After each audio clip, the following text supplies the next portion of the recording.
Was there any time in Joshua Daniel's life that he ever realized what damage he did to the families that uh, actually worshipped him, gave him the God status? Did he ever realize that, at least at the end of his life or at some point, did he sit down? According to his son that did the expose with me, he knew towards the end of his life that he has built this evil empire that has gone out of his hand. um, because obviously to some extent he knew that things were going wrong uh, because of his wife, because now he's not just him. He was a dumb puppet who signed papers, who did all kinds of things, but he had a team behind him that was headed by his wife. First his mom and his sister were the ones who took care of all the operations, and he used to be like this machine running around preaching, preaching, preaching, because his obsession was to just think that he was of Saint Paul and he had to go round and round the world. Okay, so for a long time he was not even aware that his signatures were forged. His Hmm. name was used like that. Everybody, like anybody who wants anything to be get done, oh, Joshua Daniel said it, here is his letter. So his name was like a stamp paper, like a stamp on every paper. By the time he realized, he now, how many people can he go and say, oh, I didn't know about it, or then Correct. then it became a trap. Now if you don't know anything about it, like, why the hell are you a leader in this church? Correct. Okay. So he couldn't answer that. So at some point, even though he knew that people have forged his signature, just to save his face, he would say, no, no, no, I only approved it. Okay. So in some sense, he created this monstrous organization that actually got him trapped inside. And last 6 months of his after at the fag end of his life, he tried from what I hear from his son James, he tried a lot to come out clean, to appeal to the people and say that I've created this evil organization, and it is it's all gone to dogs. But his wife actually kept him in captivity. She didn't even allow her children to come see him, because there was too much at stake at that point, that all of these illegal activities were coming out, and people had a certain respect for him, that he was still just and he could do some justice. And he kind of cried a lot towards the end of his life, saying that I cheated a lot. I mean, I was cheated. He didn't say that he cheated people. He cheated. He said that I was cheated, I was blind, I didn't have discernment and things like that. But the damage is done. So many lives have been destroyed. The biggest fraud that they have done is playing with people's marriages. Okay, so a marriage was not where he completely took control away from the parents to conduct the marriages of their of LEF members.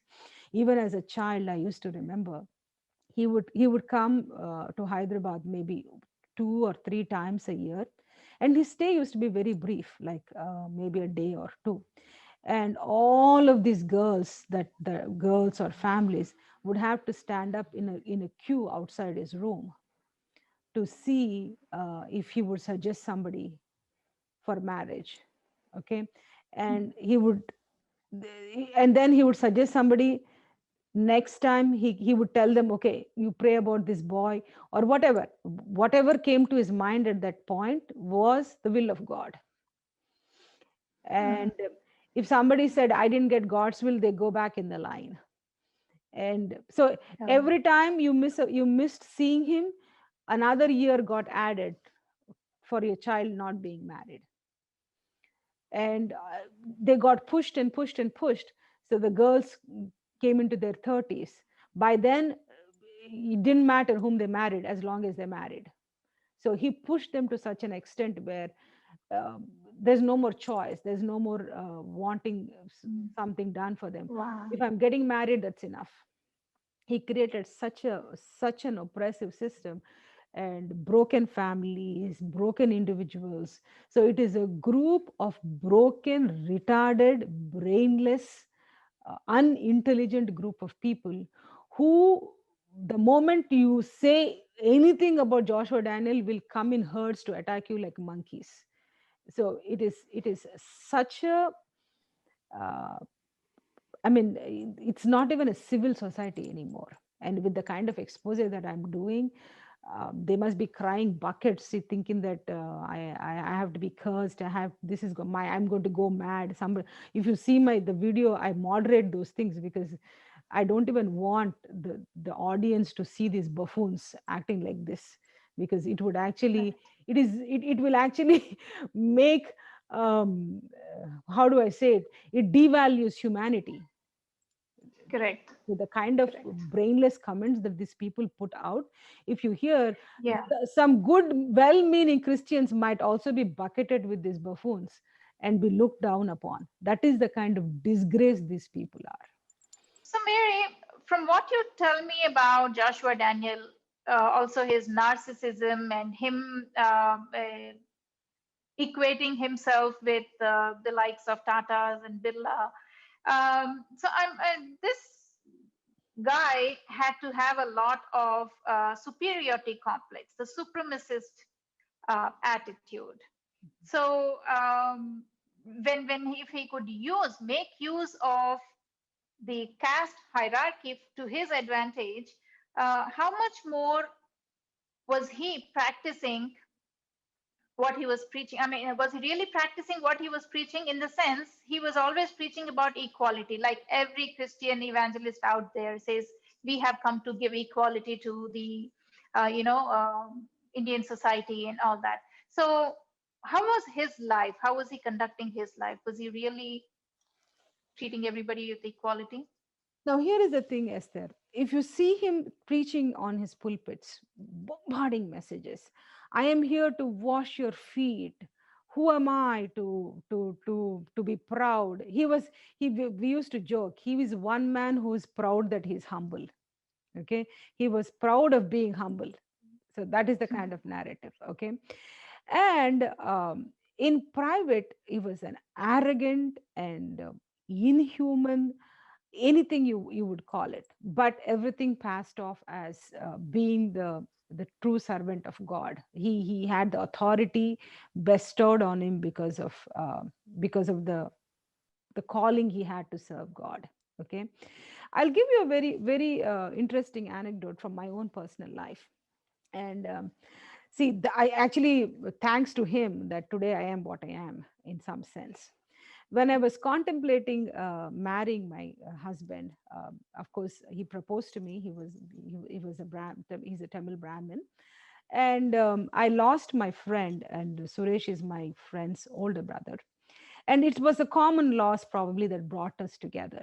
And he proposed, and I was still not sure, okay, because um, of course my father is this big LEF preacher come whatever, he had this thing, and I myself had a lot of apprehensions, because even though I had so many complaints about church, I didn't think as far as to get out of the church and marry a Hindu of all things. Probably I wanted to get out and live my own life without the control of these people, but I don't think in any real sense I was grooming myself to marry a Hindu and get out of it. But things happened that it came to a point. And I, even though he proposed, I actually never said yes to him. I said, you know what, I need to consult somebody. This consult somebody was this Joshua Daniel in my mind, because we used to have a little bit of access to him, because my father was this preacher, aspiring preacher. He wanted to become a preacher in LEF, and he was in a very high position in the government. So, and he used to design all these church construction projects for LEF. So he was one of those very useful person that that was kind of a blue-eyed boy to the church. So we had that access. And of course, my parents knew that I was wanting to marry him, and Suresh formally came and asked my parents. And I mean, knowing my father, one of my expectation was that my father would take this to Joshua Daniel to say that my daughter is wanting to marry a Hindu. You need to put some sense into her head. For whatever reason, my father never did that.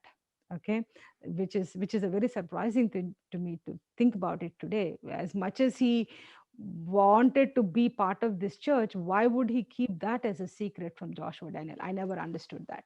But in any case, this was I got married in July, July 29th. So the first week of June is when I was almost finishing up my master's in Kakatiya University, Warangal, and he was coming there for some kind of special meetings. And we were supposed to go see him, and in my mind I was playing this. I was thinking, uh, if it is God's will that I should not marry a Hindu, God would have shown this to Joshua Daniel. And when we go and speak to him, he will talk about it because God's prophecy will come out of it. And if he's hinting that I should not marry that I should not marry, or if he even broaches the topic of marriage, because I was only 23, 24 years old, according to LEF, I was not even anywhere close to getting married because their list was 30.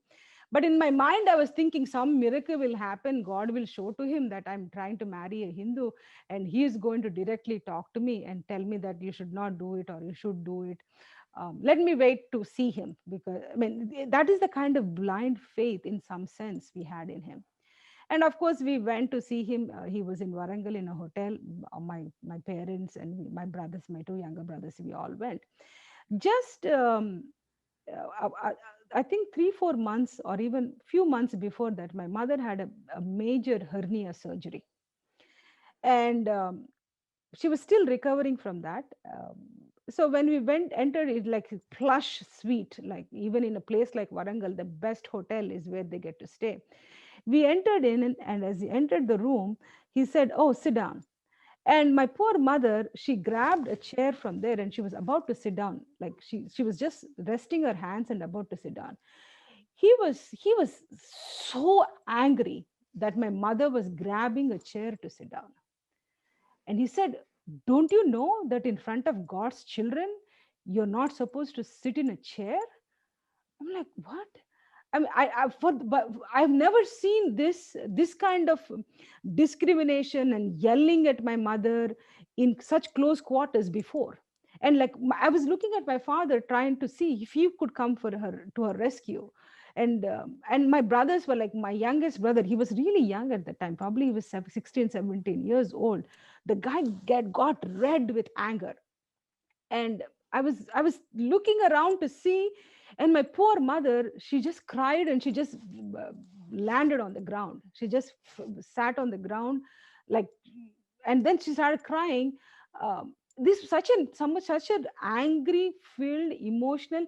And then he quickly changed his face and said, "Oh, how are children doing, how are children studying?" From this almost like a monstrous Monster. face. Okay, in within a second he turned into this loving, patronizing, "Oh, you finished your masters, you should serve God, and I'm thinking about looking for a good boy for you.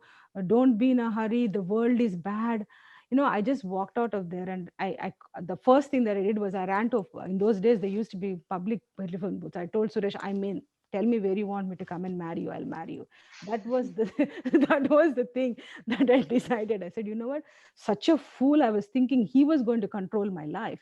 If I were to marry somebody on my own and ruin my own life, it is going to happen with my terms, not because I trusted an idiot like this, such an arrogant idiot." Actually, I kind of had this in the back of my mind for a long time. It is my youngest brother who remembers this the most. Every time you talk about this Joshua Daniel, he still goes red and he says, "The fool, what he did to our mom." And our dad didn't even come to her rescue. So that oppression that I saw is the one I said, "You know what? I worked. My marriage is only one deal, Esther, to get my brothers out of LAF, to get them married to Christians, but not part of this church. I think I grew some 20 years older to just finish that ordeal for my brothers, because um, it was my father's way or no way. he would do this non-cooperation movement. If you don't want to marry LEF girls, I'm not going to go in front of this CSI people or Baptist people. What do you think of me? I'm this first century Christian church. Do you think I'll go and come and ask for the girls' hands there? I'm not going to do that. And then here is the thing. I had a disadvantage. I thought that the disadvantage was that I married a Hindu.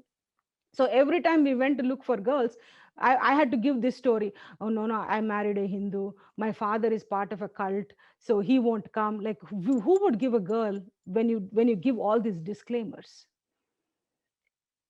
But fortunately, because of Bhagwan's grace, I had both my brothers got married. I mean, we are a family which didn't even have broader Christian connections, because the only Christianity that we knew is of this church. And in this Mm. church, going to another church was equal sin as going to a temple. So you That's were true. isolated, victimized. Oh my God, this is a trap. If This is you a trap, a cultish trap to come out of it atmosphere. is not an easy, unless there is divine power. True. You cannot come out of this Correct. trance. This is a classic example of every evangelist, Correct. because eventually, sooner or later, the evangelist who started the church and has developed a congregation around him, a team of followers around him, eventually becomes narcissistic. Correct. Correct. Yeah. He looks at himself as God. So I have seen a lot of comments on your videos that say that, oh, this is just one isolated incident. LEF is just an isolated organization. How come you're blaming entire Christianity? Or how is God to be blamed? Well, these are two different questions. How are you blaming the whole community of Christians or Christianity as a whole? And how are you blaming God? So, of course, the entire Christianity as a whole has to be uh, blamed, because it's all about getting caught. Correct. Correct. Yeah. It's just a matter of time. All are thieves, but only those that are caught are, we talk about only those who are caught. Yeah. So everybody is doing the same thing. So this is the culture. This is how the culture of Christianity is inside the four walls. That's right. And how am I blaming God? Because the bigger theological question is, when God's people, God's hand-picked people, according to their claim, these are God's hand-picked people. When they are acting like this, why isn't God intervening? You do not start examining all these things. You do not start criticizing all these things until you are out of it. So that's what it all comes to. So I want to reiterate that this is not an isolated case. The reason I picked this as examples and started talking about just Joshua Daniel and Eliab, it's just an example of what is happening, of the entire culture of Christian evangelical world. That's true. If there So is one regret for me in life, Esther, I wish I did this when that man was alive. Okay, that would have uh, been a big eye opener for a lot of people. Okay, but it is what it is, because when my father was recruited, he was almost at the fag end of his life. So if there is a regret, that would be my regret. He would have and I would have loved for him to hear a piece of my mind, um, as yes, much as yes. he Now that gave. you say it, I feel very sorry that he's not here. Correct. And the other thing I feel sorry for is that Christian hell is fake. I Correct. wish the Christian hell existed. That's really does. I mean, so here is, whenever people discuss these things now, a lot of people privately discuss about Joshua Daniel and the atrocities that he have done. I ask them just one question: do you believe that if there is heaven or hell, where is Joshua Daniel today? He must be roasting in the darkest of the hell. Burning in the Christian hell. Okay. Exactly. That's what is crossing my mind right now. Yeah. But in any case, I have touched enough nerves, raw nerves, because people who have made him a saint, a god, they're all defend him like he's still alive. Okay, they still think that the man who died, because I speak of him, I will go mad. So in their minds, he's not dead and gone. He's still somewhere floating around, trying to taunt these fellows and rule them remotely. But I'm glad because his wife is there. She is the biggest force. She used him as a puppet in some sense. It is the layers and layers of one manipulating the other and one blackmailing the other that trickle down, and the least common denominator gets oppressed in this process. The kind of Yes. infights that they had in the family. Joshua Daniel tried to kick his own siblings down. So there is a lot of Correct. internal fight. And of course, whenever they had internal fights, they divided the people into two groups, because some people found favor with this person and some people found favor with that person. And the politics of his wife wanting to control the church remotely, because she realized that he took them, they went to US, but they have this big empire that need to be ruled, and she thought her Mm. children were inheritors of this. And good for nothing, this family is in some sense reminds you of the Congress government, where Rahul Gandhi is good for nothing but the mother is ambitious. That's exactly the kind of nonsense that's happening, that happens as LEF. The puppet that she wanted to install as LEF head after Joshua Daniel died is good for nothing, cannot think by himself, has 5 children, is not employed for the majority of his life, but thinks I that like the parallel that you drew with the Congress family. yes, yes, yeah. I mean, it's exactly like them. He has no So, ambition to. He has no capability to run such a big. At least Joshua Daniel had some garb. He could blabber some things, and he had an emotional appeal that drew people towards him. But this mm, guy, his son John Daniel, is a fit for nothing uh, bully, to say it, who has no clue of any culture. This family's association with India is food.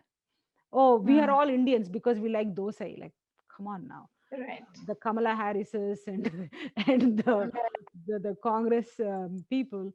But the slowly the mask is falling off.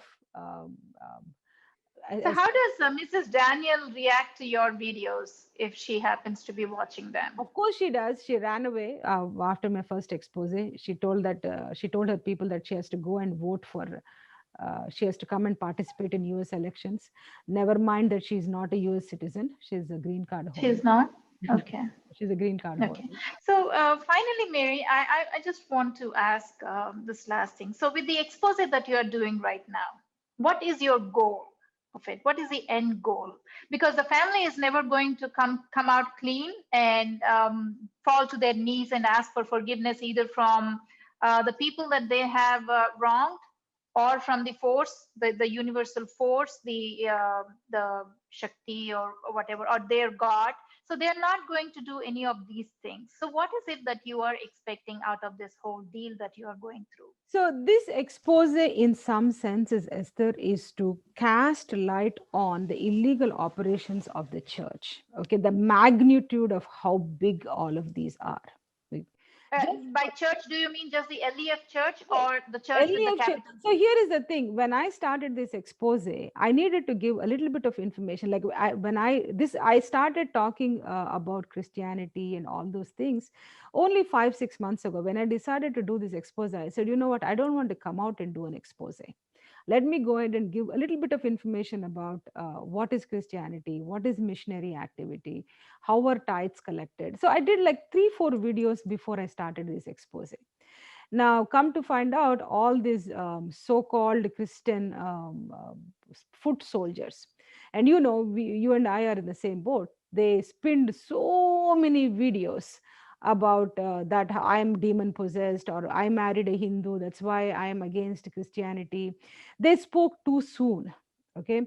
Today, when I'm exposing this church, if they felt, I mean, they are the people who said that in Christianity nothing like this happens, there is no fraud happening, and today they're all are in a fix. People who spun these stories about me, and I challenge them and I say, come out now, come out and expose this church, okay, and come out and stop the atrocities that are happening in this church. The entire Christian world is zipped. Nobody talks. So what does it tell you Yeah, today? the rodents have retreated into their burrows, into their Correct, correct. holes. So this expose may be just about the church, but it it it is exposing the Christian conscience or the lack of it. Okay, today, if I'm bringing the story of a family losing their daughter to a Christian church, and her being separated not only from the family, her marriage being manipulated, and she's on a run with her 6-year-old son, and the church is hiding her and chasing her, and lawyers are involved. An ordinary girl, okay, her divorce. What is it that she knows that the entire church missionary is working towards keeping the child away from her own parents? I want to make a note to my viewers here, Mary. So, for those of you who have no clue what Mary is talking about, she actually did a detailed expose of the church that had really treated this girl and her family. I mean, mistreated is an understatement for what they have done to this girl. But Mary had spoken in great detail, every bit of it on her.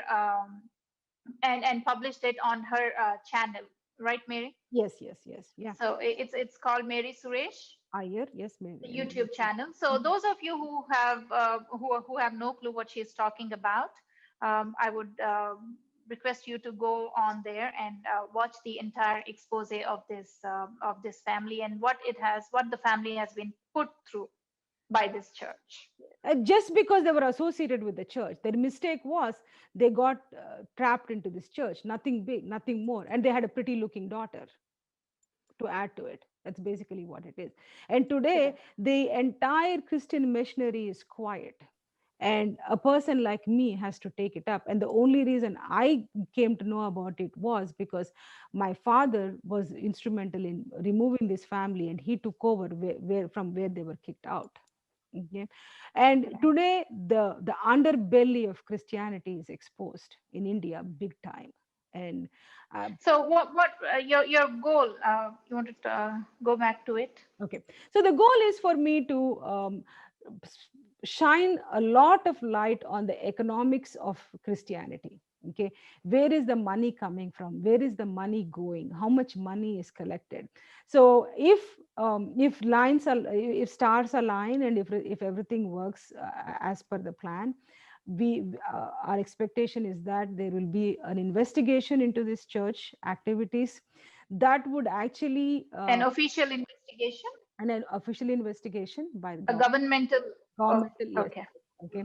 And if that happens, then it is not just one church. They would have to string in as many churches as possible to find out, to streamline. Today, the most reckless of the organizations which are loosely run with no accountability are churches, both in terms of how they misuse funds and also how they misuse human power.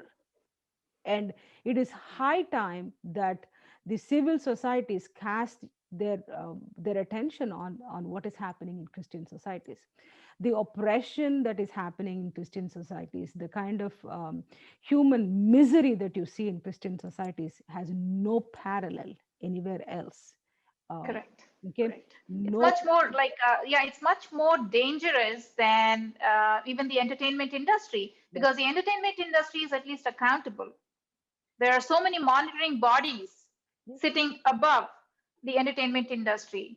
But this is much more dangerous because of the lack of all these governing bodies and the monitoring bodies. And also, here is the thing, and to top it all, anytime you take a look into it and try to find out what they're doing, they cry wolf. They keep saying that they're minorities, they're being oppressed, and The they cry beckon, foul, yes. yeah, they beckon the international community, saying that India is persecuting Christians, Church. church members. Okay, and all of these things is a narrative. So if no in some sense, the mainstream Hindus are afraid to go near them, even though they know so much is going on inside the church walls. I think even the governments are afraid to even touch them with, with all these asking for accounts and Yeah, they are. So accountability. today, a voice like me is important to trigger any kind of action, because now um, I grew in those circles. I have a father who's a pastor in a circle like that. So if I'm telling you, you better listen to me, because I'm not making up this story. There are more attention is given to what I'm saying, because now what I'm saying is not just hearsay, but it is actually a first-hand account of It's an many. insider's view. Correct, correct. Yeah. Absolutely, yes. It's It's an it's really insider an view. insider's view who has really today I have no business even to talk about these things. There is no, I don't want to say business, like what benefit do I get?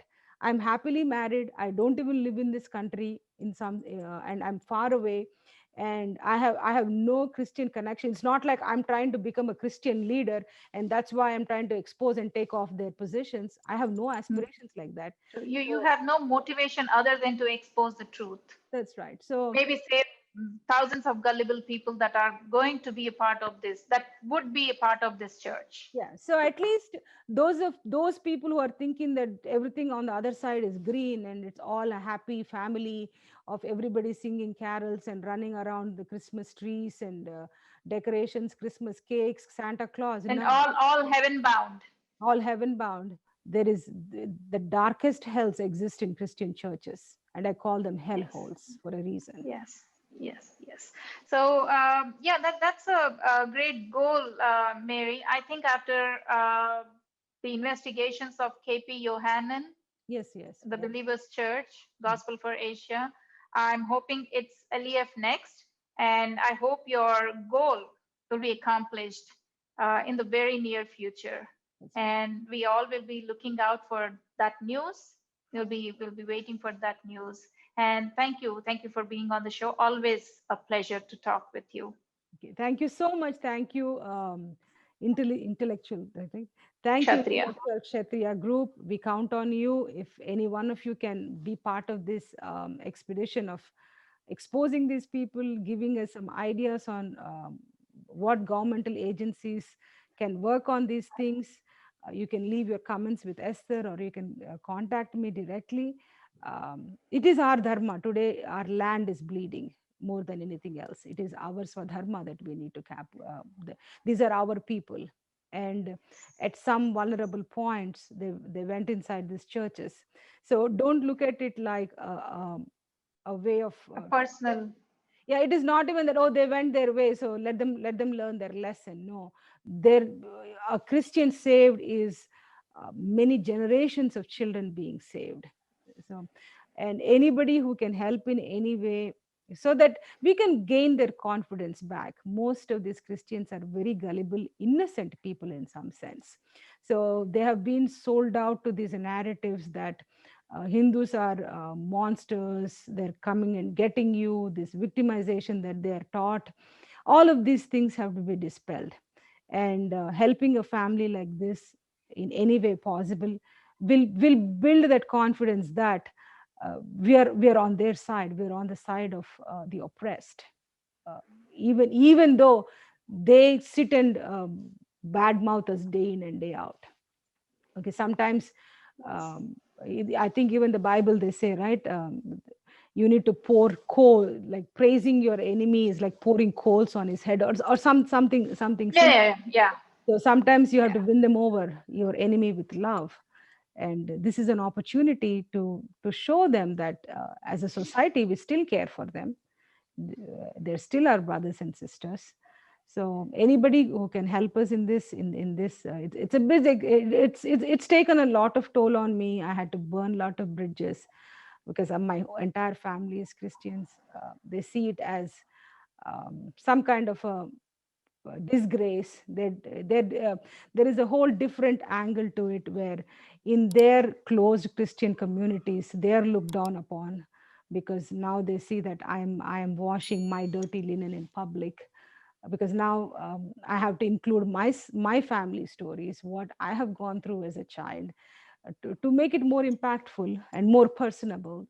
There are certain things that uh, I would not have brought out, but today, in the context of showing what Christianity can do, or a cult like Eliaf can do to a family, I had to share some personal details, which are not in I mean, no family would like these things to be talked about, but I had to take that risk. I had if not me, who else, kind of thing, because I've seen the darkest of Yeah. the the, the hells in Christian communities. So Commendable, Mary, commendable. And I like how you put it. Dharma is bleeding today. Yeah, just like it is important to save one Christian because generation of Christians, individuals will be saved, just like that it is very, very important to keep in mind that Dharma is bleeding. So, ladies and gentlemen, on that note, I'll leave you. I'll see you next Thursday at 6 p.m. Until then, namaste. namaste.